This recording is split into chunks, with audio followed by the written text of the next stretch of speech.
Jadi kalau dilihat dari filosofi manajemen, saya kira ya Liverpool itu ya manajemennya harus manajemen yang betul-betul tidak bicara kepada ending saja, kepada proses. Di mana-mana kalau membangun sebuah organisasi adalah proses, tidak ada ending. Mudah-mudahan proses itu akan menghasilkan output dan akan memberikan namanya impact. Sementara MU dia kan dia sering bingung budaya saya seperti apa. Kita kalau mempertahankan kayak dulu no player is bigger than the club. Tapi kalau kita lihat sekarang, the player is bigger than the club. Mereka punya suara yang lebih besar. Saya kira jarang kita takut kepada orang yang tidak hebat. Ya karena nggak ada lawan lagi. Tapi Yang ada historical kan Liverpool. Oh iya ya. Berarti artinya MU pun mengaku Liverpool itu maksudnya. Sisanya kan anak bawah.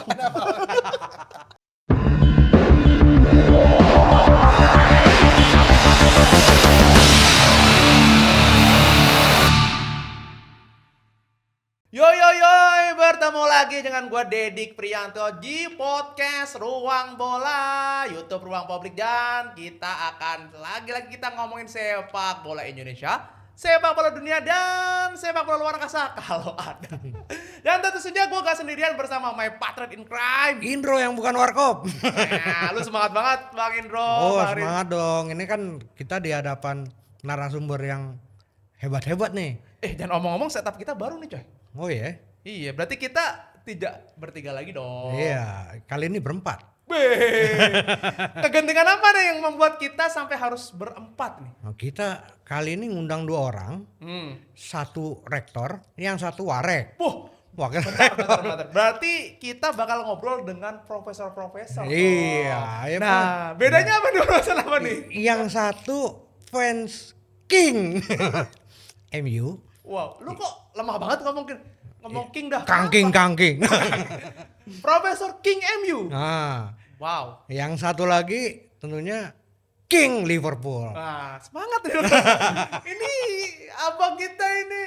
Nah, jadi kita teman-teman bakal ngobrol dengan 2 profesor dari kampus, bayangin loh. Ke kampus, kita ngomongin bola, ngomongin King MU dan King Liverpool, kan sih, raja terakhir. Raja terakhir Liverpool. Nah, kita sambut siapa? Ini ada 2. Yang satu rektor Kik Kwanji Institute. Wah, selamat datang Selamat Abang datang. Hisar Sirait. Oke, ya. Oke, jauh sekarang. Sekarang.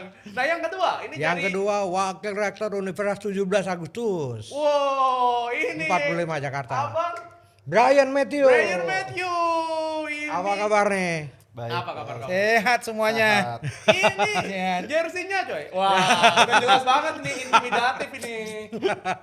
Yang satu punya gelar DNA Eropa katanya. 6 DNA Eropa. 6. Wow, yang satu lagi muncul karena dia jadi king. Unbeaten. Di mana-mana ada kangking. Bahkan gua tadi kemarin ya kayaknya. Gua kemarin itu makan durian coy. Langsung teringat, wah ini yang gua makan ini musangking. MU sangking.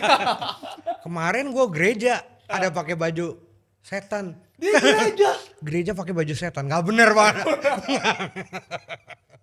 Nah, hari ini kita akan ngobrol santai tentang kegilaan para fans King MU, yang di sini ada Abang Brian dan juga Abang Hisar Sirait sebagai fans garis. Tadi ceritanya gini, lu lahir tahun berapa katanya? Gua bilang, ya 90 lah bang. Nah, katanya, gua udah suka Liverpool dari sejak tahun sebelum lo lahir. Gituin. Ini Abang Hisar Sirait. Nah, sebelum ke King MU nih, kan katanya King harus terakhir dong. Gua pengen nanya nih ke Abang Hisar Sirait. Jadi sebenarnya Raja Inggris atau King of England menurut seorang Abang Hisar Sirait itu MU atau Liverpool? Izin dulu ya. Itu. Halo semua fansnya Ruang Publik ya. Ini saya bukan hanya fans biasa nih Liverpool nih, fans beneran nih. Kalau bicara raja itu kan harus ada mahkota. Coba kita tanya nih. Apakah ada raja di seluruh dunia ini tanpa ada mahkota? Kalau kita hitung-hitung nih, kapan sih MU itu ada mahkotanya? Kalau Liverpool jelas tahun lalu. Berarti kan artinya raja kan masih berkuasa, itu masih ada mahkotanya. Yang namanya raja harus ada mahkota. Yuk kita tanya tuh, MU itu kapan dia terakhir pakai mahkota? Mau langsung dijawab nih Abang Brian. Apa mahkotanya kan lagi kita titip dulu. Berarti itu raja tanpa mahkota. Kita sekarang kan masih musim nih. Kan nanti penyerahan mahkotanya kan baru nanti di Mei. Berarti Iya, sampai sekarang mahkotanya masih di Liverpool. Jadi siapa raja? Ya Liverpool. Ininya masih emas ya. Oh iya.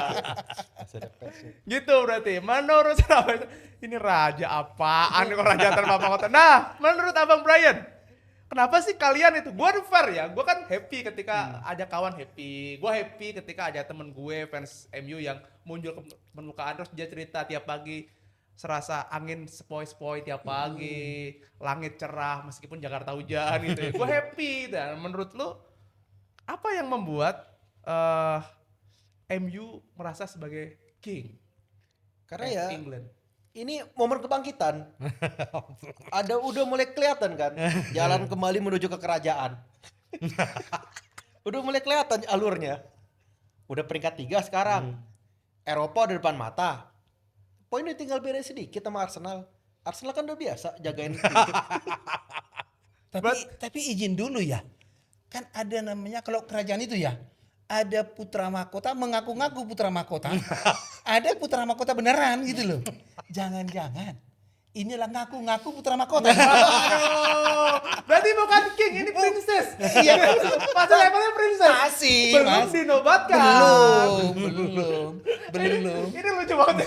ini lucu banget karena ini kangking ternyata princess levelnya. Princess yang masih belum dinobatkan. Belum. Jadi kalau kita nonton di Marvel itu, Iya. Abang Brian katanya nih, kan Thor itu sebelum dia jadi raja, dia kan dibuang ke mana ke bumi kan gitu, gara-gara dia mengaku-ngaku bahwa dia bisa menghancurkan Jotunheim gitu ya. Kan gitu. Jadi jangan emang selevel itu ya teman-teman MU ya. kan pada akhirnya kan Thor naik tahta. Ganti Oh iya. Iya benar. Tapi menunggu beberapa abad. tidak otomatis. Kan udah lewat seabad. Oh udah ya. Oh, udah lewat ya. Ini pengakuan jujur ini. Ini pengakuan jujur ini. Ini obrolan rektor begini. Kita berharap akademik loh ini. Nanti kita tanya soal akademik. Nah, bagaimana perasaan Musa saat ini, Bung Brian, melihat sekarang Anda berhasil menginjak kepala Liverpool. Nah, bener kan itu? Lewat. Gimana perasaanmu? Ya berarti sudah kembali ke tempat seharusnya. Oh, Kan MU udah berapa lama di atas Liverpool kan? Sekarang aja gara-gara kakeknya udah selesai, penggantinya brutal semua. Ya kan diharapkan kan suksesornya kan bisa ya mengembalikan tempat seharusnya itu. jadi gini ya, Pak, mengembalikan ke marwahnya Sir Alex Marwahnya. Ferguson. Nah ini sebenarnya kalau misalnya dari peringkat lah, apa ini piala lah, banyak piala. Kalau fans Liverpool memandang tetap di atas MU atau seperti apa? Kita lihatnya simple sebetulnya ya. Kalau kita bicara Liga Inggris, berarti kan jujur ini kan liga domestiknya Inggris ya. Tapi kalau kita Liga Dunia, ini kan championship dong. Champion Champion dong. Piala Champion. Piala Champion dong. Coba kita cek ya. Liverpool nggak salah 6 loh. 6. MU cuma 3 toh? 3. Berarti kehebatannya Liverpool di dunia 2 kali lebih hebat dari MU. 6 dengan 3 kan? Berarti kan 2 kali hebat tuh. Kalau juara liga kan hebat nih. Juara Liga Champion lebih hebat lagi nih. Kita 6 kali juara. MU kan 3 kali. Kalau saya tidak salah ya, begitu ya. 3 kali. Berarti kalau KP kalkulasi matematika berarti apa? Kehebatan Liverpool di tingkat Eropa adalah 2 kali lebih hebat dari MU. Susah ini. Mau langsung dibantah kayak gitu. Makanya kan kita ngomong kita King of England, bukan King of Europe. Tapi kan piala di Inggris sama-sama 20 nih. Sama 20. Makanya saya tidak bandingkan di liga sama. Baru disamakan. Terlepas tapi hitungan kalkulasi matematiknya sama. Maka kan sekarang pengakuan yang lebih tinggi dari situ gitu loh. Iya, ibaratnya kita nih ya, kalau kita di rumah tangga kan pasti juga pas kita hebat lah. Kita sebagai kepala rumah tangga. Di luar kan beda ceritanya. Sama seperti itu. Bisa saja di England itu MU memang sama kita, sama-sama raja.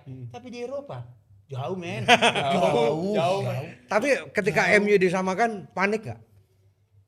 Ya karena kita memang sedang masa transisi yang nggak tahu kapan selesainya ini. Coba kan kita berharap secepatnya selesai. Karena udah 13 tahun. Oh baru 13. Oh baru 13 ya. Oh iya, belum 13, 14. Sekarang udah pasti enggak. Sekarang udah pasti enggak itu 14. Pak. kita mau belajar makanya sama yang 30 tahun. Iya. Ya memang Liverpool 30 tahun menunggu ya. Tapi ibaratnya dalam sebuah ziarah ya. Ini kan ziarah piala ya. Ya ziarah piala ini kan akhirnya yang dilihat orang kan bukan di endingnya, di prosesnya. Saya kira Liverpool itu ya dari sisi pengelolaan itunya industri sepak bolanya, saya kira mereka jauh lebih modern dari MU. Liverpool ya. Saya lihat begitu ya. Saya bisa melihat betul bagaimana pengelolaan sekarang Liverpool. Saya tidak tahu detail ya dengan yang ada di MU gitu, tapi saya lihat adalah industri sepak bola yang dikelola Liverpool itu jauh lebih modern daripada yang di MU. Buktinya, nggak pernah saya dengar ya stadionnya Liverpool itu ada tikus. Itu aja simple, itu contoh simple ya. Itu contoh simple ya. Coba ada orang mengaku kami sudah mengelola secara modern, tapi ada tikus. Ini kan sesuatu hal yang bagi saya agak ini ya. Di mana ya tingkat profesionalitas mereka gitu ya. Liverpool nggak ada tuh. Nggak apa-apa, Bung Prof. Matthew. Nggak apa-apa, Prof. Kita pun sebagai pendukung MU kita mendoakan cepat-cepat ganti manajemennya. Iya karena gue tuh sebagai yang netral nih ya, kan lihat kayaknya itu kalau di pernah itu ada kejadian yang itu loh yang hujan Bocor. Buset itu kayak di Depok dah. Dulu kayak Lebak Bulus. Kayak di Depok dah. Berarti tinggal kalau misalnya Lebak Bulus kayak tinggal di ini aja apa tinggal dihancurin kayak Lebak Bulus. Nah, Bung Matthew, ini kan soal industri ya. Iya. Jadi menarik banget karena data statistiknya ya. Sebenarnya kan fans paling besar itu bukan Liverpool Bukan. di dunia. Betul. Itu fansnya MU. Fair kita menyebut ya. Iya. Termasuk ketika pengalaman gue lari pagi itu kalau misalnya Sabtu MU menang, buset dah itu seluruh CFD merah coy. Gue pasti ketemu anak-anak MU itu dengan berbagai jenis jersey lari kan gitu. Nah, menurut Bung Meto kenapa MU itu dicintai dan lu cintai? Karena di masa ini kan kita ngomong kan gue kelahiran 97. Di masa itu kan di masa-masa kejayaan MU di mana dimulai ketika titik di Class of 99 di sana. Nah, di sana kan kita udah dalam fase berkeluarga, ada yang udah punya anak dan juga sebagainya. Pasti kan namanya kebanyakan kelas sepak bola itu kan diturunkan. Kenapa? Karena anaknya bapaknya nonton bola, anaknya ngikut. Oh ya, saya dari dulu taunya ini nih klub bola nih, taunya MU. Dan karena ada span waktu yang panjang di masa kejayaannya Sir Alex Ferguson di sana, masa kejayaan MU, jadinya kan sama kayak dulu mungkin zaman-zaman Liverpool berjaya, Liverpool semua. Kalau sekarang kan memang periode-periode di mana MU semua. Dan juga mungkin ke depan kita bisa lihat Arsenal atau City. Tapi kalau sekarang kan memang masa kejayaannya MU untuk jumlah fans. Itu juga kenapa ini menjadi suatu hal yang nggak menang-menang pun dikekep terus ya sama manajemen lama nih. Padahal kita udah berharap kemarin, aduh Qatar mau masuk nih. Wah, duit Arab. Bisa nih kita kayak City. Gagal juga. Tapi kan waktu 99 berarti lu baru 2 tahun. Iya kan? Gue nonton bola kan mulai dari 7 tahun. Ah. Berarti 2004. Oh, Itu kan mulai MU kan juga masih Prime. berkuasa prime-nya di sana. Masih ada Giggs, Rio Ferdinand, Wayne Rooney, kemunculan Ronaldo di sana. Itu kan masih masa-masa prime-nya di sana. Ya disitulah ketika seluruh dunia berteriak MU, ya itulah kan. Oh ya, kita terpapar MU. Kita main winning 11 dulu juga taunya, wih, kalau mau menang nih paling MU. jago nih ini nih, MU. Mau itu free kick David Beckham, mau itu kita main dengan open play dengan apa, udah MU lengkap. Bahkan dulu kan sampai ada MU melawan World Eleven. Nah, ini kita tahu aja MU. Jadi seluruh dunia lu itu MU. MU. Oh, wow. Berarti sekarang berarti dengan berbagai jatah yang lo utarain tadi, tetap ya King of England itu MU ya? Tetap King of England MU. Sulit dibantah. Kalau saya berpikir biarlah orang bermimpi. Jangan dibangunkan orang yang sedang bermimpi.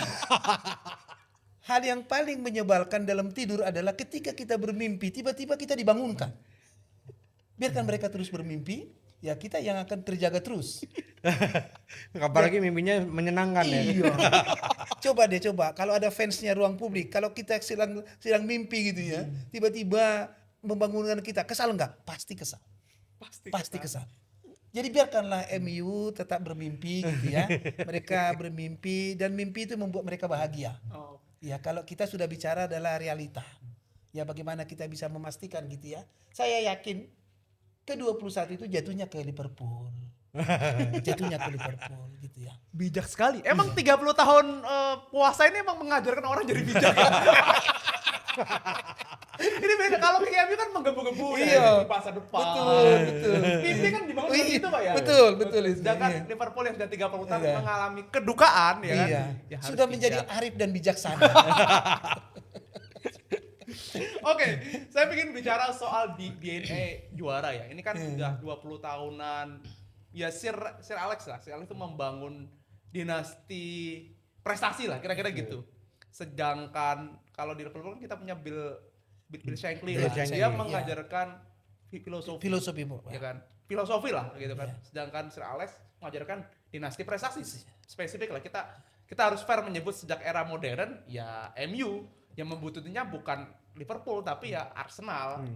Tapi kalau kita tarik 10 tahun ke belakang, ini kan tidak ada MU sama sekali di Liga Inggris, ya kan? Yang ada adalah City, Chelsea. Chelsea. dan Liverpool dua Kalau kali. ya, justru malah dengan Liverpool ya dianggap sebagai ini. Nah, ini bagaimana menurut ini dulu menurut Bung Brian Matthew. Kalau ini kan to be fair, memang Sir Alex Ferguson kan membentuk sebuah dinasti prestasi. Tapi kesalahan, kalau kita ngomong kesalahan dari Sir Alex sendiri ini kan tidak ada filosofi permainan di sana. Jadi semua kan bergantung dengan Sir Alex Ferguson itu sendiri. Yang kita lihat dengan Fergie time dan juga bagaimana dia bisa mengontrol ruang ganti di mana benar-benar diterapkan no player is bigger than the club. Tapi kan itu di zaman Sir Alex Ferguson dengan ketegasan beliau dan wibawa beliau. Ini kan penggantinya semua nggak ada bisa ngikutin. Nah itu kenapa tuh? Kenapa penggantinya nggak ada yang sekelas dengan Ferguson? Karena yang ditanamkan kan bukan filosofi, Oke. hanya semangat dan juga kita ini MU. We are the king of Europe, we are the king of England. Tapi kan filosofinya itu sendiri nggak ada. Jadi kan kalau kita lihat signing beberapa pemainnya kan juga amburan. Ya kita lihatlah. Kayak sekarang terakhir Leny Yoro. Kemarin saya lihat sih agak bermasalah ya.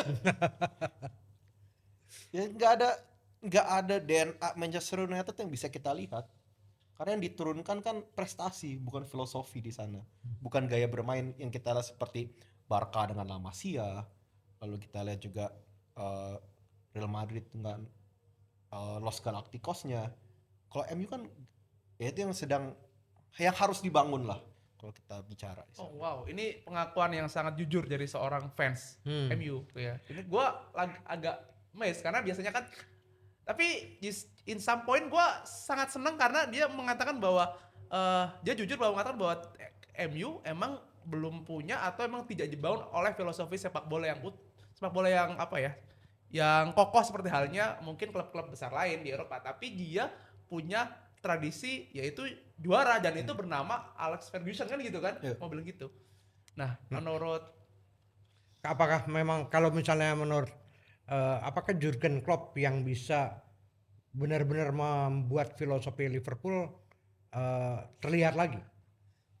Sebelum di sana ya, izin dulu bercerita ya. Saya itu sudah menikmati sepak bola Liverpool itu sekarang ya, itu semenjak saya umur 12 tahun. Sekarang saya umur 61 tahun. Berarti bisa dibayangkan saya sudah 49 tahun menikmatinya. Zamannya siapa tuh? Ian Rush Oh, lebih. sebelumnya. Jadi artinya bahwa seperti saya nih, contoh saya adalah fans berat betul ya, fans berat betul bahwa saya dulu itu berpikir bahwa yang saya tonton di Liverpool itu adalah filosofi sepak bolanya. Dan itu yang membuat kita menjadi sangat arif dan bijaksana menunggu yang 30 tahun itu. Ya, karena ini dia. Karena kita kan bilang bahwa filosofi itu kan tidak bisa jangka pendek. Gak bisa jangka pendek, tapi kalau dia dinasti prestasi akan jangka pendek. Jadi itulah menurut hemat saya bahwa kalau coba kita cek pergantian dari pelatih ya, pelatih selama era 90-an sampai era 2000-an gitu ya, sampai sekarang ini setiap ada pergantian pelatih di Liverpool kan filosofi bermainnya nggak berubah. Tetap seperti itu. Yang namanya juga adalah orang pelabuhan. Ini kan orang pelabuhan nih, orang pelabuhan yang kerja keras, semangat keras, harus itu loh. Itu kan dibangun oleh filosofi di sana. Bill Shankly menyatakan itu bahwa segala sesuatu bisa kita capai jikalau kita berusaha keras untuk itu dan jangan sifatnya sementara. Jadi kalau orang-orang di pelabuhan itu, Pak, wah kan udah kita paham betul itu ya. Energitasnya kan luar biasa. Dan kalau kita lihat filosofinya ini kan burung tuh. Ini tuh burung itu apa? Pembawa harapan. Dan pembawa harapan dia harus kerja keras. Karena burung-burung di langit itu kan mereka harus kerja keras, cari di mana gitu loh. Dan itulah filosofi sepak bola Liverpool. Jadi kalau Jurgen Klopp datang itu sebetulnya adalah mengembalikan filosofi itu. Mengembalikan. Bukan dia create enggak. Dia tidak menciptakan satu pola permainan yang baru ya. Menurut hemat saya, sebelumnya itu sudah ada dan itu mungkin yang akan menjadi landasan yang kuat. Balik ke yang tadi juga menarik sebetulnya itu. Kalau tadi jumlah secara statistik, memang sekarang fans MU itu mungkin banyak. Tapi kalau kita lihat di kohort umur nih ya. Di kohort umur sekarang adalah kan 2013 terakhir ya. 2013 terakhir toh. 2013 toh. Lama kali. Iya. Saya sebenarnya mau ngomong itu sebetulnya pura-pura saya 2013. Iya. Lama kali. 2013. Kalau kita lihat 2013 berarti kan gini, anak-anak itu kan akan mengidolakan klub yang memberikan prestasi dan kebanggaan kepada mereka. Dugaan saya nih bahwa kedepannya harus siap-siap nih. MU itu akan kehilangan fans. Oh wow. Ya akan siap-siap kehilangan fans. Karena apa? Karena yang sekarang umur sekarang kan mereka sudah mulai tuh. Apalagi ada City sekarang. Ada City, ada Chelsea, ada Liverpool lah ya, Liverpool. Yang pasti sekarang sedang memupuk demografi muda untuk menjadi fans ke depan. Nah, jadi balik ke yang tadi adalah itu mungkin yang jadi filosofi berpikir semua pengelola Liverpool ya. Jadi Jurgen Klopp yang tadi itu sebetulnya tidak semata-mata untuk mengejar prestasi. Dia bangun. Buktinya apa? Dia masuk tahun 2000 kan 9 tahun ya. 5 tahun dia kan baru juara ya. 4 tahun dia kan juara Champions dulu kan. Iya, juara Champions dulu kan dia. Ya, itu artinya bahwa dia betul-betul membangun filosofi itu kembali gitu. Wow. Gitu Red. Gitu kalau Tuh ini dibantu kan anak balik kalau slot gimana? Nah, kalau slot. Kalau slot ini jujur saja saya agak kecewa. Tahun pertama memang dia bisa juara bukan karena filosofi sepak bola dia. Karena dia hanya meneruskan filosofi sepak bola Jurgen Klopp. Ketika dia membuka yang baru, dia kehilangan identitas. Dan menurut hemat saya lah yang ini episode terburuk menurut hemat saya dari filosofi sepak bolanya Liverpool. Saya mohon maaf untuk itu.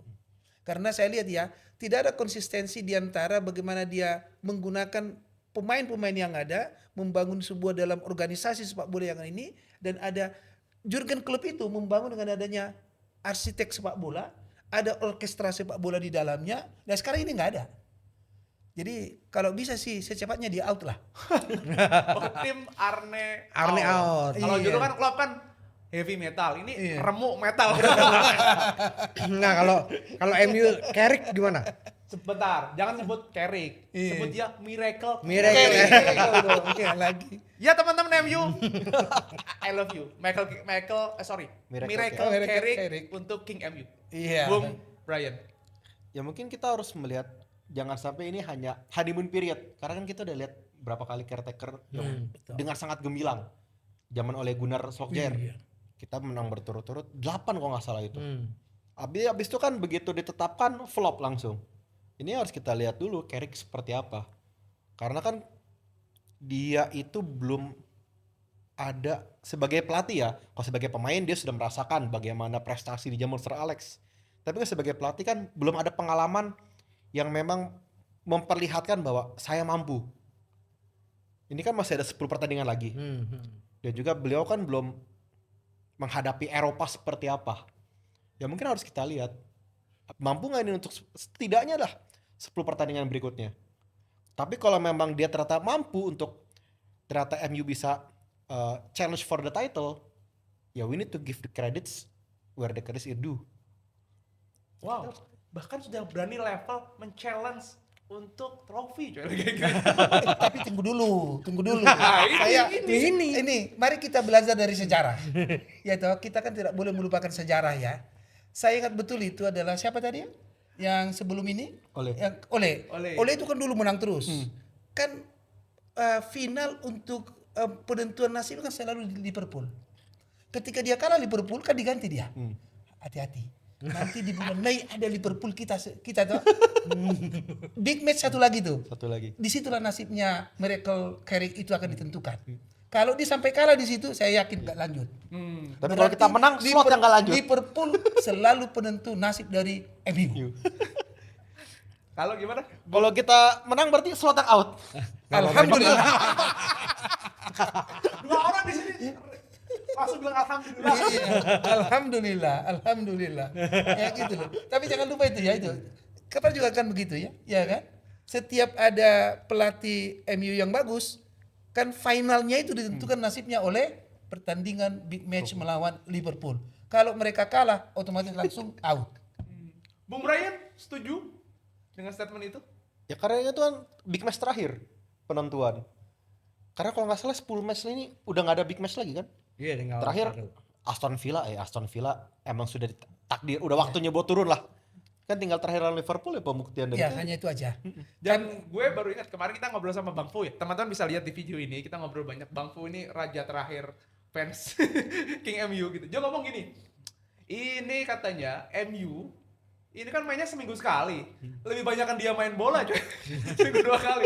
Dibanding kalau Liverpool kan mainnya berapa sekarang? 3 ya? 3. Tiga. Kita Dia masih seminggu ya. 3 kali kan. Iya. Gila itu. Nah, dengan waktu yang sesantai itu bagi seorang MU menurut Bung Brian, mampu achieve gak seorang Michael Carrick? Sorry, Miracle Carrick. Yes. Miracle Carrick bro. Iya. Miracle Carrick itu mampu achieve gak seperti yang lo bilang? Harusnya bisa lah. Orang kita udah main cuma seminggu sekali. Harusnya untuk dengan match fitness dan semua segala macamnya harusnya udah lebih siap. Dan juga ya kita lihat untuk komposisi pemain kan sekarang trennya kan lebih bagus MU daripada Liverpool. Tapi data terakhir tuh, Mas. Data terakhir yang saya lihat itu ya dari sisi statistik fitnessnya pemain gitu ya.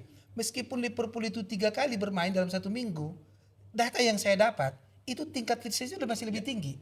Ya. Dan kelihatan pertandingan terakhir dia kemarin ya, yang lawan Crystal Palace ya, nggak kelihatan tuh 1 kali 1 minggu dia bermain, seolah-olah 10 kali dia bermain seminggu. Tapi kan di data historikal juga kan MU memang lebih bagus bermain lawan tim besar dibanding tim kecil. Gitu ya. Kita justru lebih takut lawan tim-tim kecil kayak kemarin siapa tuh seri itu? Wolf. Lawan Wolves, lawan West Ham, kita lebih takut lawan yang itu daripada lawan Liverpool lawan City. Nah, ini berarti soal DNA Iya. Eropa. Gitu. Tapi memang begitu, putra mahkota itu selalu lebih menggebu-gebu dari rajanya. Putra mahkota. Iya. MU putra mahkotanya Liverpool raja terakhirnya. Orang yang mendaku diri king berarti ya. Sedangkan di situ aja The Last King. Ya, The Last King-nya itu MU ini menurut obrolan kita loh ya, teman-teman fans MU, fans King MU bisa memberi saran yang lain bahwa bener gak sih kalian itu sebenarnya bukan king tapi pangeran? King yang belum ditahbiskan gitu kali ya. Karena kan ditahbiskan oleh siapa? Juara bertahan lah. Iya. Oke, kita ngomong soal Eropa dan DNA Eropa. Ini kan dua-duanya adalah ya kita mau fair, dua-duanya itu klub terbaik di Eropa jadi tanah Inggris. Inggris, betul. Ya. Kita nggak bisa nyebut City yang baru 1 kali. ya yang baru lahir lah kira-kira gitu di Eropa, dan dia punya sang jenius namanya Pep Guardiola.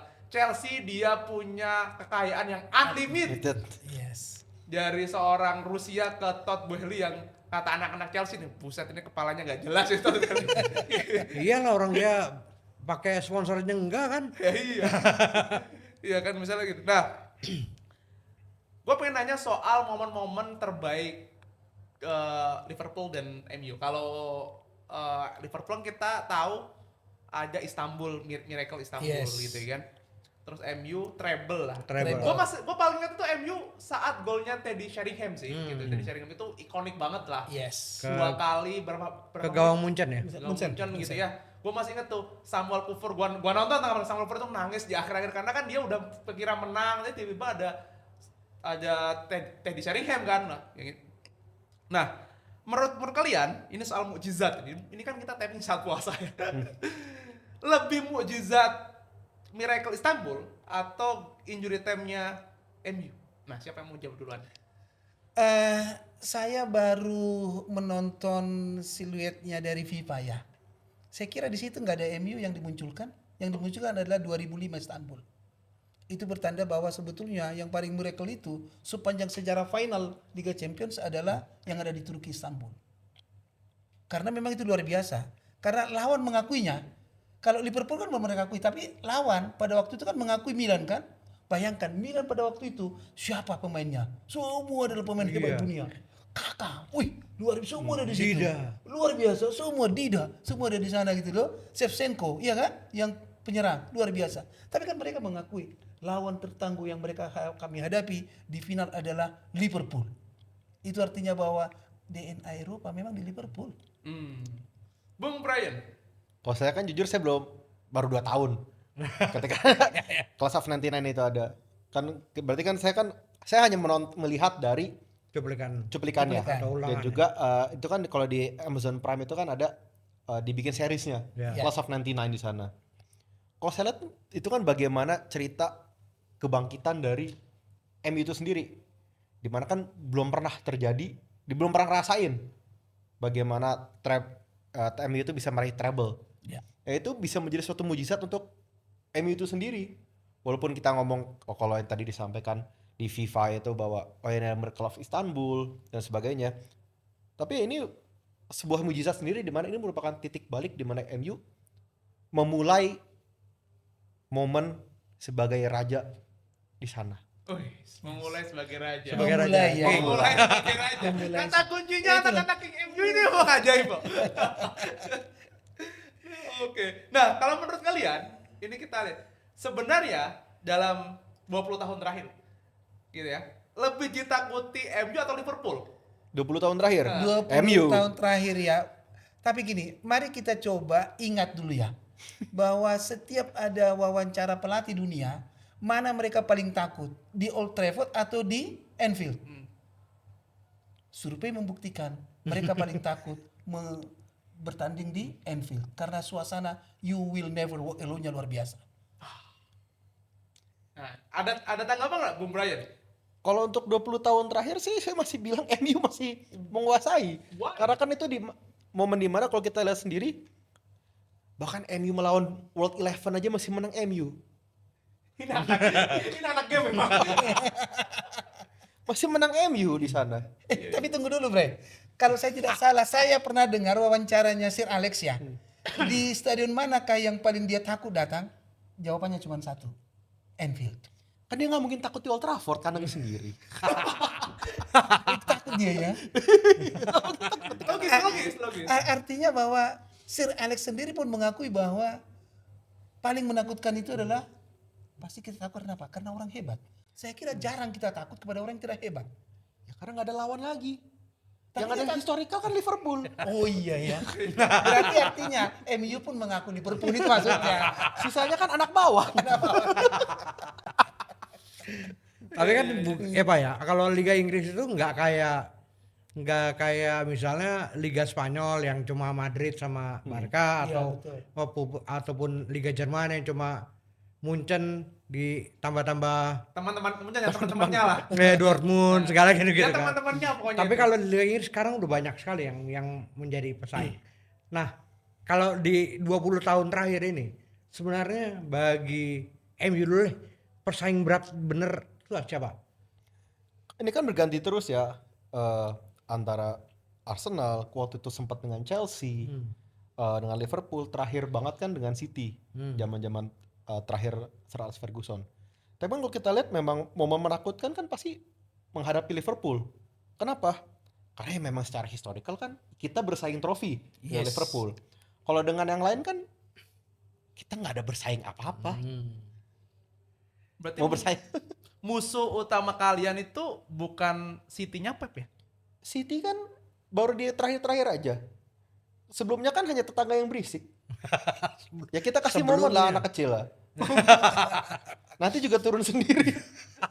Itu ya, ini gua nggak tahu apakah ada banyak teman-teman fans City ini fansnya MU. Perlu kalian nggak tahu terserah dah. Kalau Liverpool sendiri bagaimana 20 tahun ini yang paling berat sekarang? Kalau Apa sekarang Pep atau siapa? kalau saya ya menikmati sepak bola Liverpool saat ini, yang paling takut itu kalau dia melawan klub-klub yang ada di area degradasi. Oh, Iya 18, 17, 16 itu takut kita. semangatnya gila-gila. Semangatnya gila-gilaan sekarang. Kalau sekarang kita bertempur lawan MU cakep, bertempur lawan Arsenal cakep gitu ya. Tapi kalau lawan-lawan yang bawah itu saya paling takut. Karena langsung low block semua gitu kan, low block semua. Jadi bagi saya adalah yang paling menakutkan sekarang bukan lagi MU, bukan lagi City, bukan lagi Chelsea, apalagi Arsenal. Itu Pak, kelas-kelas yang bawah sekarang. Iya. Lawannya West Ham, Crystal Palace, Nottingham Forest. Paling takut kita sekarang lawan itu. Semuanya low block, kita nggak bisa Iya, main. nggak bisa main kita ngapa-ngapain. Dan lucunya sekarang kan luar biasa nih. Statistik menunjukkan di tahun 2026 ini baru mulai dari episode akhir Januari sampai akhir Februari ini Liverpool baru bisa memanfaatkan bola-bola mati. Oh. Setelah mereka belajar. Sebelumnya kan kelemahan mereka di musim awal adalah mereka nggak bisa memanfaatkan bola mati. Itu eranya Slot ya? Itulah kalau Slot itu kan keras kepala. Ya untunglah dia tidak keras kepala untuk yang satu ini. Dia bukan kelas, dia licin kemarin. Sorry ya Pak Slot itu. Ini kan ada dua anak MU yang pengen lu keluar, jadi kan gua pertajam. Biar jalannya tuh keluar ke Liverpool licin gitu loh cepat. Anak MU nggak mau keluar, Nggak mau keluar justru, biar lamaan di situ. Sama kayak anak Liverpool dulu bilang Amorim itu hiburan. Iya, bener.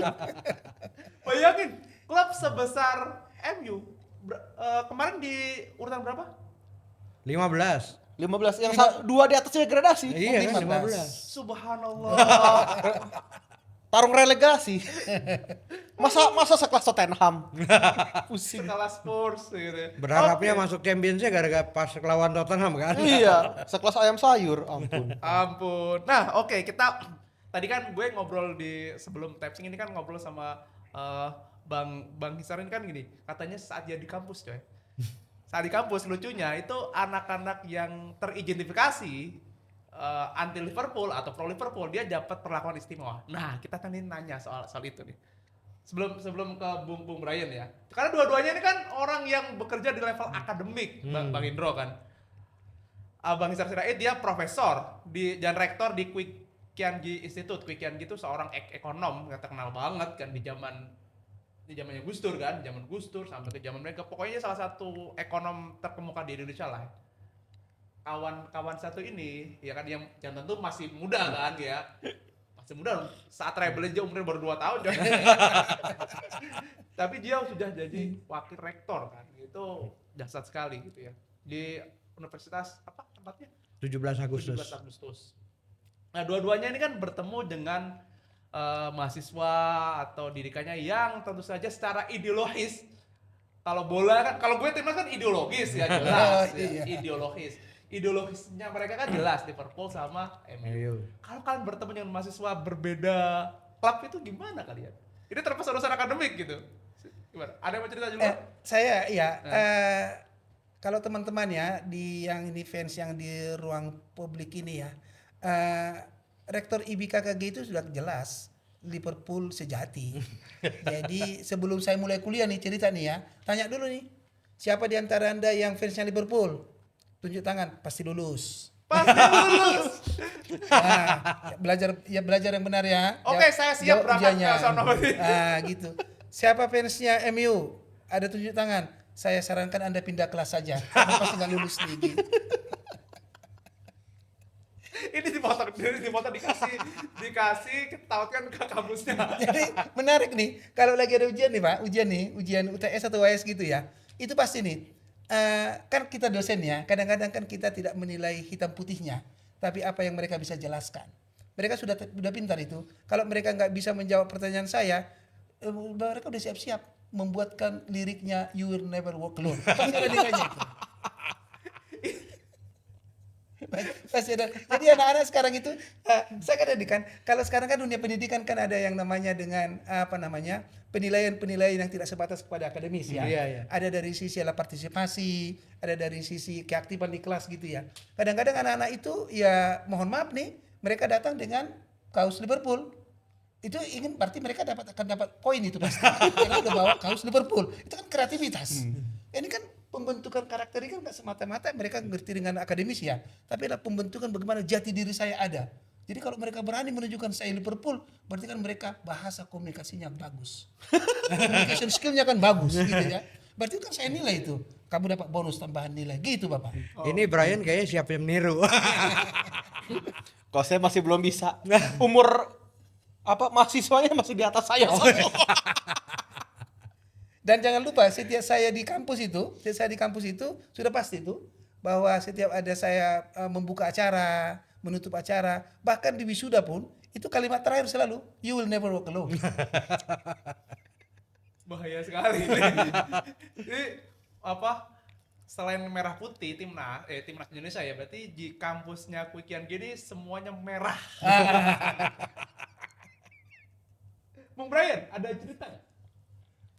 Kalau saya sih mungkin kalau saya nggak bisa kayak Profesor secara umur saya masih Secara saya lebih pengaruh belum. secara pengaruh belum karena mahasiswa saya lebih tua semua daripada saya. Paling kalau kita cuma sempil-sempilin aja. Kalau kita memberikan contoh, saya kan ngajar hukum UMKM, hukum bisnis. Paling enak kita kasih contoh ya dengan MU. Bagaimana cara mempercontohkan manajemen. Kalau kita ngomong sekarang manajemen yang buruk. Manajemen yang buruk tapi pembelinya loyal. Pembelinya loyal. Jadi kan how to entertain aja. How to entertain your customer. Dengan sepak bolanya. Mau dalamnya seperti apa kan kita baru kelihatan sekarang. Iya. Sejak interviewnya Piers Morgan, Cristiano Ronaldo. Udah nggak ada pembedanya dari zaman dia pertama kali masuk sampai sekarang. Dia juga kita lihat untuk pertama kali kalau nggak salah tahun lalu bahwa MU itu secara neraca keuangan minus. Pertama kalinya dari sejarah dipegang sama keluarga Glasner. Itu kan kita bisa beri contoh bagaimana suatu manajemen yang secara internasional memegang klub dengan fans nomor 1 dunia. Tapi Bisa rugi. segitu bobroknya rugi. Saya kira cuma klub Liga 1 aja. Oh wow. Berarti cuma mau bilang itu MU tuh selevel tim Liga 1. bukan gue yang bilang, tapi Makanya kita doain kan biar cepat keluar. menarik. Nah, saya pengen masuk ke dalam gini Bang Indro. Ini Iya. soal dunia akademik gitu ya. Yang tentu dengan teori-teori. Nah, kalau ukuran kalau ukuran king ya, kita nyebut kayak dua-duanya kan king ya, meskipun yang satu mendaku diri sebagai raja terakhir, real king, yang satu mendaku diri king tapi didaulat oleh raja pemenangnya ini pangeran dia belum kita habiskan ya kan. Kalau ukuran sebuah king adalah stabilitas sebuah institusi, Liverpool dan MU ya spesifik ya, jangan pernah di fase pacaklik lah. Kalau tadi kan 30 tahun, 30 tahun itu umur gue 30, ya hampir seumur hidupku itu berarti ya pacaklik gitu. Berpuasa tidak, nah sedangkan Saya masih ngutang 3 tahun lagi. nah, ini kenapa ya? Oke, kenapa? Ini ada teorinya nggak kalau mau jelasin dengan mungkin ilmu hukum, ilmu ekonomi? Kenapa hal pacaklik ini bisa terjadi di dua klub besar di dunia ini dan raja di Inggris? Silakan. Menarik sebetulnya kalau kita lihat dari perspektif akademis ya. Saya mencoba seperti ini. Kalau kita akan di dunia akademis ya, ada namanya ketahanan jangka pendek, ada namanya ketahanan jangka panjang. Ketahanan jangka pendek itu biasanya adalah berorientasi kepada berburu prestasi. Jadi dengan mudah mereka tidak memperhatikan filosofi organisasinya, langsung saja yang penting untung. Tapi jangka pendek ini, jangka pendek. Tapi kalau dia jangka panjang kan sustainability ya, keberlanjutan. Nah kalau saya melihat bahwa dengan pengelolaan di Liverpool ya, saya lihat mereka sustainability yang mereka pikirkan. 1 tahun terakhir saya coba lihat data statistik menunjukkan ada berapa banyak sekarang pemain-pemain muda yang direkrut oleh Liverpool. Saya bandingkan dengan beberapa klub yang ada di Inggris, saya kira Liverpool masih banyak merekrut sekarang talenta-talenta baru. Talenta-talenta yang masih muda, umur 15, 16, 17 gitu ya. Ini artinya bahwa berpikir mereka itu sama dengan berpikir jangka panjang. Sustainability dari sebuah industri sepak bola itu sendiri. Nah, lain dengan klub yang lainnya. Saya lihat klub kita lah ya, klub kita Liverpool ini. Jadi kalau dilihat dari filosofi manajemen, saya kira ya Liverpool itu ya manajemennya harus manajemen yang betul-betul tidak bicara kepada ending saja, kepada proses. Di mana-mana kalau membangun sebuah organisasi adalah proses, tidak ada ending. Mudah-mudahan proses itu akan menghasilkan output dan akan memberikan namanya impact.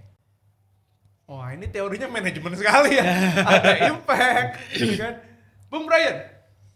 Kalau dari saya mungkin yang saya lihat ini kan ada pergantian kepemimpinan kode MU itu sendiri. Dan ketika kita bicara suatu kapal dengan nahkoda yang lama, ini tiba-tiba diganti dengan ya tanpa ada budaya yang ditinggalkan, dengan ada filosofi yang ditinggalkan, kan nahkoda yang baru bingung. Ini kapal mau saya setir gimana? Belum tentu awak kapalnya bisa ngikut. Nah, jadi di sini ada kekosongan filosofi dan budaya itu sendiri. Seperti yang saya sampaikan, MU itu tidak dibangun dengan filosofi, tidak ditinggalkan dengan filosofi yang baik. Kita lihat ketika Sir Alex Ferguson pensiun, itu dengan skuad yang sudah menua. Wayne Rooney, Van Persie, yang udah emang umur-umur sedikit lagi pensiun, yang kita lihat di sana.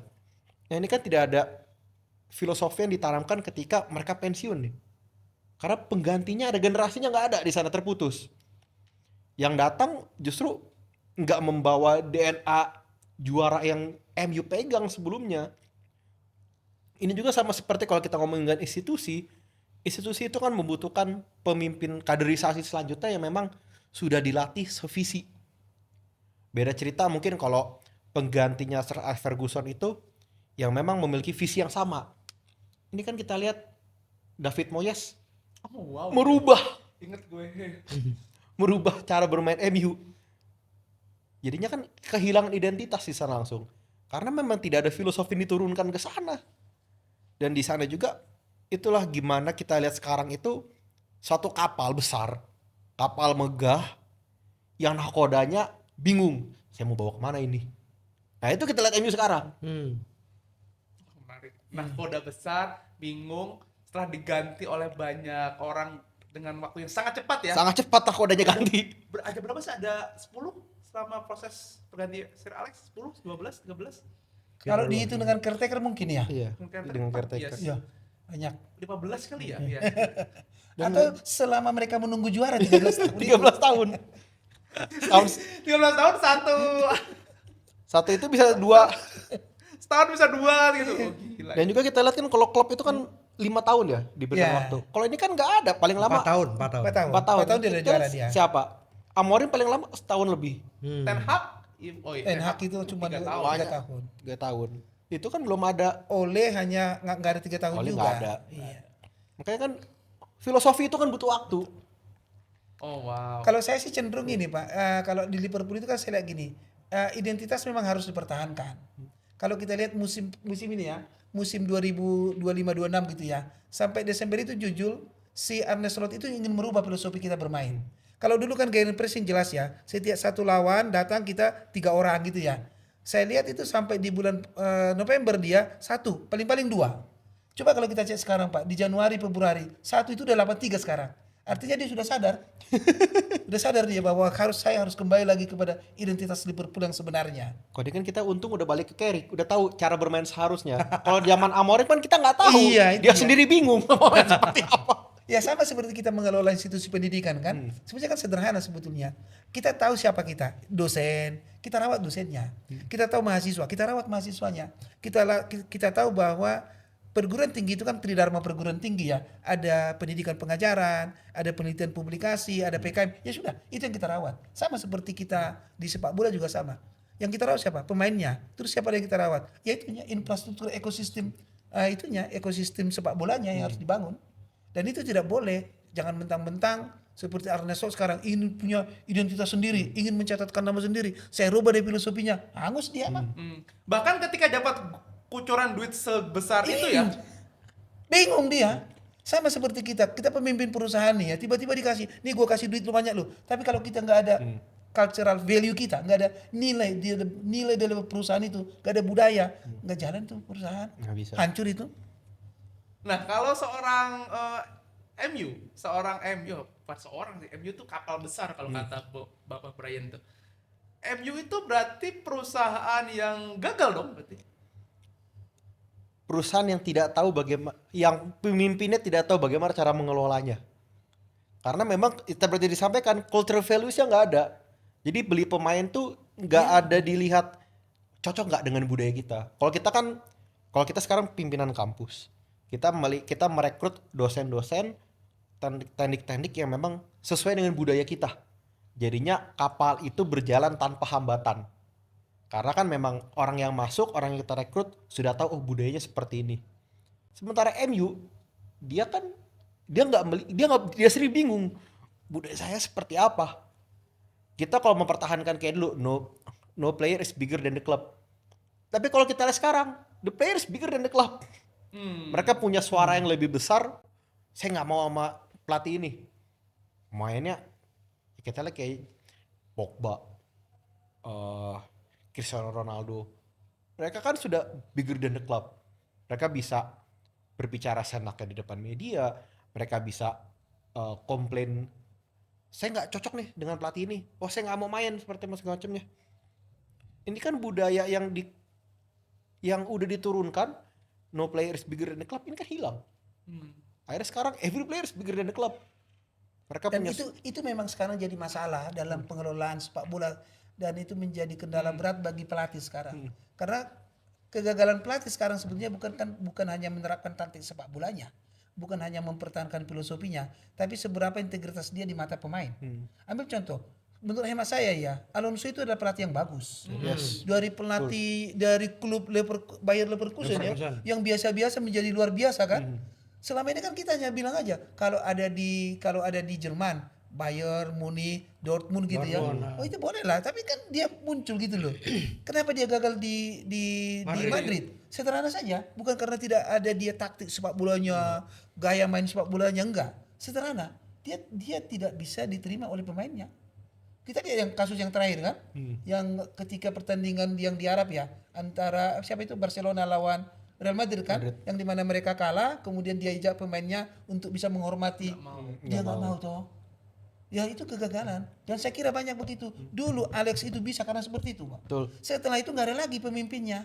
Dan sekarang ini juga di Liverpool yang sama tuh. Klopp dulu begitu sangat dikagumi dan dihormati pemainnya.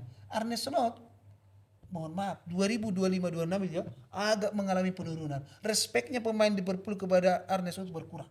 Kalau sampai seorang salah bisa komplain, itu bagi saya ada Ajaib satu ya? ajaib. Anak baik, orang baik yang nurut selama ini. Yang penting kan cara penanganannya kan. Dulu juga begitu bertingkah dia sama Klopp, tapi Klopp kan tahu caranya. Ya, Arne Slot kan nggak bisa. Itu saya kira kegagalan hemat saya pelatih sekarang gitu ya. Coba dia Spurs, ya kan? Spurs itu kemarin coba, saya lihat betul itu, dia nyuruh naik, maju, tetap aja backnya tuh nunggu di situ. Masya Allah, ini pemain gimana sih cara bermainnya? Mungkin MU supaya bisa jadi mereka king harus ada pelatih seperti Alex, tapi kan aja dia nggak ada lagi. Jadi nggak bakalan pernah jadi king sebetulnya. Tidak akan pernah. Iya, karena nggak ada lagi sih ada jadi Alex kan. Iya. Tapi Dedek, ini kan akademisi dua-duanya nih. Biasa ngasih ujian ke mahasiswa. Kali ini kita kan kasih ujian ke dua-duanya. Oh menarik ini. Menarik. Oke, pertanyaan pertama buat Brian sebagai fans MU. Manajer MU setelah Alex Ferguson, statistik siapa yang memiliki statistik yang paling tinggi? Statistik paling tinggi. Statistik apa nih? Kemenangan. Kemenangan mungkin masih Ole ya? Tenden. Salah. Jose Mourinho iya. 58,3%. Jose Mourinho. Wow. Pertanyaan kedua. Berapa banyak gol yang dicetak Ronaldo di MU? Ini baru dikasih. Ronaldo di MU berapa ya? Kisaran more than maybe Ya.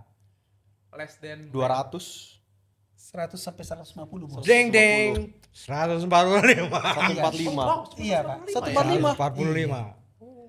MU. Oke, Liverpool sekarang. Oke. Siapa aja nama-nama pelatih yang ada di banner di Anfield legendaris? Ya kan ada tuh nama-namanya tuh. Pasti banner. Pasti adalah pada Ken Deglestein ada di situ satu. Itu ada satu dia, terus Billy sebelah sana, sebelah kiri gitu ya. Baru sebelah utara itu penggantinya Billy itu saya lupa namanya. Kalau nggak salah ada 4 apa 5 stand yang ada kita kasih atribut untuk para pelatih-pelatih hebat kita. Yang saya agak nyesak juga sebetulnya adalah itu yang namanya siapa itu yang memenang kita di 2005 itu si Benitez ya. Benitez sebetulnya menurut hemat saya dia harus ada standnya untuk dia, tapi kita tidak berikan. Oke. Berarti nilainya berapa? Ada yang salah tadi itu. Ada yang salah. Berarti Ada yang tetap salah? ceng. Ya. Ini ada 7 Oh, 7. pelatih. Oh, Yang pertama ada Bill Shankly, ya pasti. Bob Paisley, Oh iya, Bob Paisley, oke. Joe Fagan, Oh, Joe Fagan. Kenny Dalglish, Yes. Rafael Benitez, Oh, Jurgen ada. Klopp, Oh. Arne Slot. Oh, Masuk kan? Arne Slot masuk karena dia membawa Premier League Oh. ke Liverpool. tenang Brian. Aduh. Oke. Oke. Atau emang pertanyaannya sulit ini ya, Mas? Lo iya dong, nama ujian. Oh iya. Biar sekali teman-teman ya kita nguji para profesor ya. Ternyata kalau diuji itu susah juga ya. Ternyata selama kita menguji ternyata jauh lebih mudah daripada diuji ya. Oke, pertanyaan kedua. Oke. Dalam laga comeback ikonik Barca Yes. lawan Barca di Oke. Anfield, siapa pemain yang melakukan tendangan sudut yang cepat?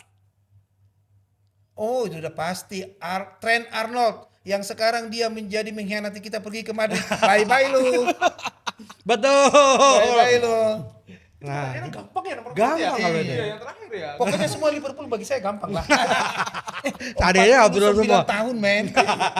Umur gua aja belum segitu. Oke, itu ujiannya udah lewat. Oke. Ada-ada aja ke situ. Iya dong, dosen. Harus dikasih ujian. Saya kira tadi pertanyaannya adalah yang di Istanbul itu siapa yang cetak gol? Nah, Saya hafal betul itu. Oh iya. Cetak gol pertama adalah heading by Steven Gerrard. Yang kedua adalah tendangan langsung dari Schmeiser, baru penalti dari Alonso. Enggak penalti. Penalti. Penalti kan tahan.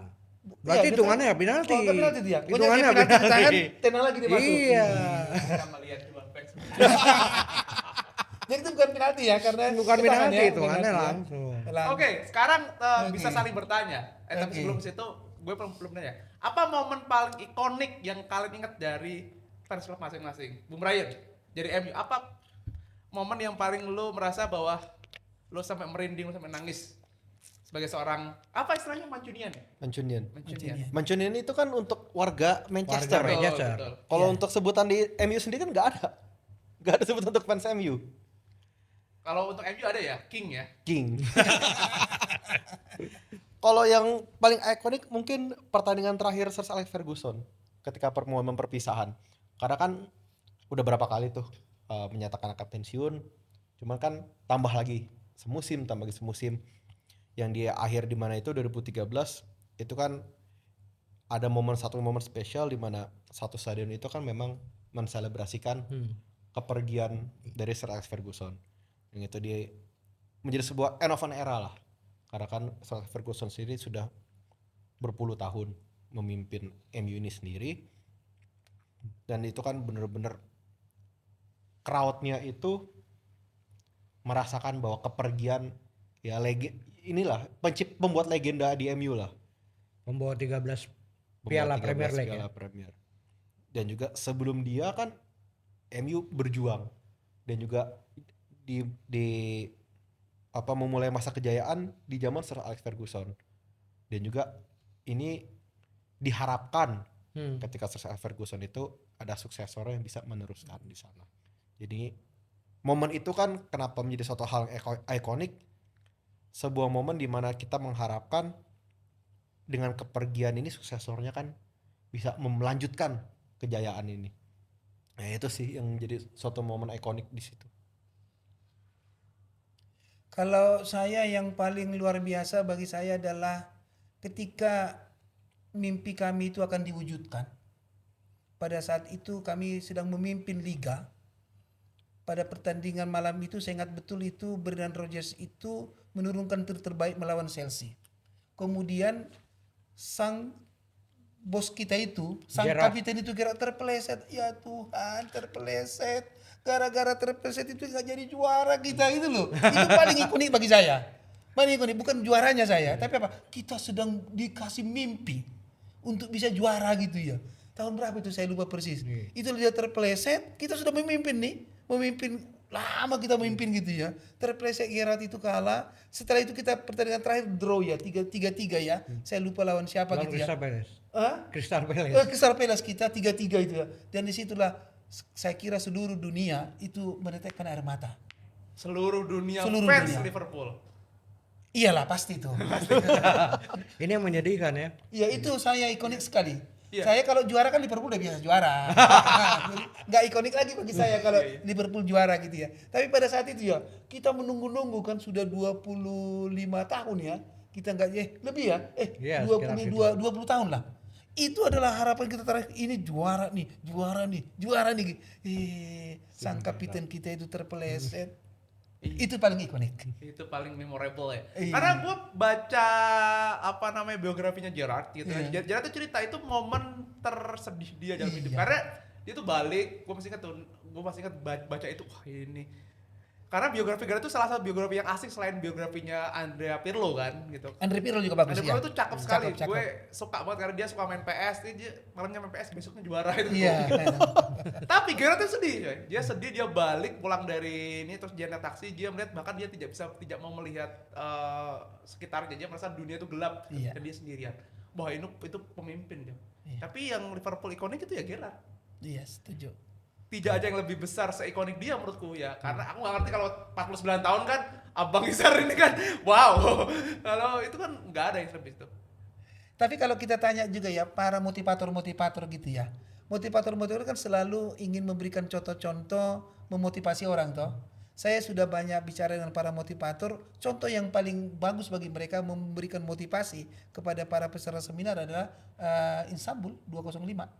Oh. Itu hampir semua memberikan itu contoh bahwa jangan pernah merasa kalah. Jangan pernah merasa kalah. Karena ya kalau kita lihat komposisi tim itu iya. ya, itu kan kayak apa ya? Itu kan Liverpool timnya sepertinya ya, itu kan tim yang mohon maaf ya teman-teman Liverpool itu kan tim yang biasa aja. Claymore siapa itu? Pemain Australia itu siapa Harry itu? Schmeichel Kane. siapa itu? Iya. Kipernya pun Dudek. jersey Dedik lagi. Gue jersey Dudek yang kalau sekarang Alisson kan top kelas ya. Iya. Top kelasnya dulu kan jersey Dudek enggak gitu ya. Backnya siapa? Torrey siapa itu? Carragher yang sekarang Carragher. itu, yang banyak ngomong gitu. Itu beda banget dengan MU. Ih, MU di zamannya Tribul itu jago. Oh itu Jago. Sebenarnya yang paling ikonik itu malah MU di zamannya trio yang pakai false nine itu loh. Trio ada Ronaldo, Tevez, siapa satunya? Ya Rooney lah. Rooney. Ya Rooney itu kan paling menakutkan meskipun dihajar Barcelona kan, tapi itu paling menakutkan di era. Sebenarnya yang pemicu kebangkitan itu gerakannya Gerrard saat begini-begini loh. Iya, Itu ditiru sama Coutinho saat lawan Borussia Dortmund di Anfield. Ketika itu akhirnya Coutinho bisa golin dan dia juga sama niru Gerrard, akhirnya bisa membalikan keadaan juga kan jadi 4-3. Betul itu. Wow. Nah, oke, sebelum kita mengakhiri ini, sebelum kita what if, nanti ada what if. Tenang, Abang Indro. Apa momen paling tersedih? Nah, itu tersedih tadi. Itu tadi tersedih ya? Tersedih. Nah, yang belum ceritakan Brian nih. Apa momen paling tersedihmu sebagai fans King MU, Brian? ketika kita menantikan pertandingan waktu itu penentuan juaranya itu MU juara apa enggak tuh dari pertandingan Manchester City. Oh, Aguero. Aguero terakhir. Oh, iya, iya. Itu udah last moment lawan QPR kalau Yes. nggak salah ya. Iya, iya. Itu udah tinggal last 94 moment plus. 90. Iya, Pak. Kita udah siap selebrasi. Iya. Ya gol. Oh, itu beda ini ya? Iya, Iya, beda. beda. Gua beda. ada si City gitu masih inget tuh. Iya. Ada Balotelli, Betul. Balotelli golin Betul. atau Itu. Lawan Queen Park Rangers. Chris Park Iya. Ranger. lu ngapain Sedikit saat lah. itu? Nonton. Nangis langsung sedih. Itu bener-bener itu trofi udah tinggal apa extra time udah tinggal Iya. dikit lagi. Iya. Iya. Tiba-tiba dia gol itu. Oh iya. Nyeseknya itu. ikonik. Wah, kacau. Dan itu trofinya, seinget gue, itu trofinya udah trofi asli kan ditaruh di Old Trafford. Udah berangkat Old Trafford. Replikanya Iya. ada di City. City. Etihad kan. Ah. Gitu. Iya. Jadi dia juara, tapi itu jadi ada banyak dokumenternya jadi 94 plus gitu. Aguero. Wow. Memang begitulah putra mahkota kan? Mahkota. Oh, Not the begitu. real king. Iya. but Prince. Jadi waktu 7-0 kalah sama Liverpool nggak sedih-sedih banget. Enggak usah diterima. Kadang tuh kalau udah terbantai terlalu jauh kita lebih legowo. Dibandingkan mimpi udah tinggal dikit lagi. Kalau saya ada satu lagi tadi Pak Indro Mas Dedi gitu ya. Saya yang paling sedih berikutnya adalah ketika itu Coutinho memutuskan pindah ke Oh iya. itu Oh, saya Barcelona. sedih betul. Yang kedua adalah ketika Torres itu pindah ke Chelsea. Oh iya. Iya, itu bagi kita saat itu kan saat Liverpool bisa juara gitu loh. Kenapa harus ditinggalkan gitu loh? Tapi kalau untung potensi lah ke Coutinho. Barcelona kan bisa beli Alisson, Iya, untung lah. bisa beli Van Dijk. Barcelonanya buntu. Tapi kan selalu begitu. Kita kan selalu ini apa namanya? Ketika kejadian sesuatu tidak terjadi, kita akan bilang alhamdulillah itu jadi. Coba kalau seandainya enggak. Penyesalan seumur hidup itu. Iya. Karena pada zaman itu Liverpool itu pasti juara itu. Iya, Little Magician ya. Iya, Pak. Oke. Itu paling sedih. Oke, terakhir, what if? Nah, Ya. ini gua momen paling suka itu di ruang bola itu what if. Nah, pertama buat Bung Brian. What if Jurgen Klopp datang ke MU pasca Ferguson? Jadi bukan siapa? David Moyes. Apa yang bakal terjadi? Apa yang Anda imajinasikan? Seharusnya tradisi the club is bigger than the player itu pasti bertahan karena kan kita lihat keunikan gayanya Jurgen Klopp kan kurang lebih dia nggak mau dilangkahi pemain. Yes, betul. Tradisi itu akan berlanjut dan kejayaan MU pasti lanjut terus itu. Karena beda dengan David Moyes yang lebih kalem. Yang lebih ya nggih. Kok ini kan keras juga nih Klopp ini. Mirip karakter dengan Sir Alex nih. Ya kejayaan kita jangankan cuma 13 masih lanjut lagi sampai sekarang. Gitu ya. Jadi kalau seandainya Jurgen Klopp itu taksinya salah gitu ya. Taksinya datang dari Jerman nih. Gua pengen ke Anfield terus dibelokin ke Old Trafford. King akan tetap jadi king. Enggak nitip dulu. Gak perlu di goa selamanya gitu. Oke, what if yang kedua? What if jika yang melatih Liverpool di era 90-an itu Sir Alex Ferguson? Bagaimana prestasinya? Apa yang Bang Hisar bayangkan? Sebentar dulu izin ya. Mungkin tidak akan sesukses yang ada di MU. Dugaan saya. Karena juga kan infrastruktur dan budaya sepak bola MU kan beda dengan Liverpool ya. Liverpool. Kalau kita lihat ya, kepemilikan dari Liverpool itu kan sebetulnya jauh lebih demokratis dibandingkan dengan yang ada di MU. Si Sir Alex Ferguson itu bisa berhasil karena dia kan sistemnya kan oligarki beneran dia. Oligarki. Beneran ya. Betul. Iya toh. Kalau memang begitu kan, coba sudah begitu banyak fans yang bilang untuk angkat kaki Glazer, enggak angkat kaki juga Enggak dia tuh. angkat. Enggak peduli gua gitu kan. Di Liverpool enggak mungkin itu.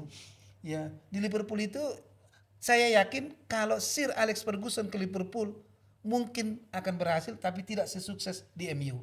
Karena ekosistemnya berbeda, filosofinya berbeda, budayanya pun berbeda. Apalagi jangan lupa Liverpool itu kan di kota pelabuhan. Sir Alex Ferguson itu kan datang dari Irlandia kalau saya tidak salah. Scotland. Scotland. Itu pasti berbeda. Scotland itu kan apa namanya, saya nggak, tolong dilihat, kan iklimnya saja beda. Ya, kenapa Klopp bisa berhasil? Sama karena Klopp itu kan datang dari Jerman. yang iklimnya mereka kurang lebih sama. Karena gini, kalau saya tidak salah di Manchester City sering hujan ya? Nggak tahu, kurang. Oh kurang ya. Artinya gini, iklim juga mempengaruhi filosofi orang untuk berpikir. Jadi cocoklah Klopp ada di sana. Sir Alex Ferguson mungkin akan sukses, tapi tidak sesukses yang ada di MU. Berarti akan jadi pelatih biasa lah gitu. Menurut Bang Isar gitu. Oke. Oke. Oke, sekali lagi terima kasih Bang Isar dan Bung Brian. Ini obrolan kita menarik banget, mulai dari soal filosofi, soal oligarki, Iya. oligarkinya MU hingga soal King. Jadi menurut teman-teman, setelah obrolan tadi, siapa yang layak disebut King of England? Apakah MU? Ya kan? Yang disebut tadi itu bukan King, tapi King yang perlu ditahbiskan, atau raja terakhir King Liverpool. Nah, silakan teman-teman share di kolom komentar, dan sekali lagi terima kasih Bang Brian. Terima kasih Bang Bisa. Sama-sama. Seru banget Sama-sama. obrolannya. Dan teman-teman mahasiswa Wikiangi dan Uta, tetap ya sapa kalau ketemu abang-abang kita di jalan. Ya kalau sapa Bang Isar ya, Bang GGMU. Oh salah. Bahaya loh, bahaya. Kalau lo bilang GGMU bahaya. Kalau sama beliau tetap GGMU. Masih muda bisa lo ajak main bola. Kalau beliau ya diajak INW apa? Aman Pak ya, aman Pak. Sekali lagi terima kasih, dan tetap kita ngobrol di Ruang Bola, karena tetap nanti kita akan ngobrol banyak tentang sepak bola Indonesia, sepak bola junior, dan sepak bola luar angkasa kalau ada. Tetap bersama gue Dedik Prianto dan Indro yang bukan warkop. Jangan lupa subscribe, like, komen, dan juga share. Dan jangan lupa teman-teman ikut share ya, jangan, karena kita akan tetap ngobrol banyak hal lagi, dan tetap stay tune di ruang ini, di podcast ini, karena banyak banget loh kita ini besok ini. Karena kita akan tetap ngomongin banyak hal lagi di tengah sepak bola dunia. Oke, dan bye.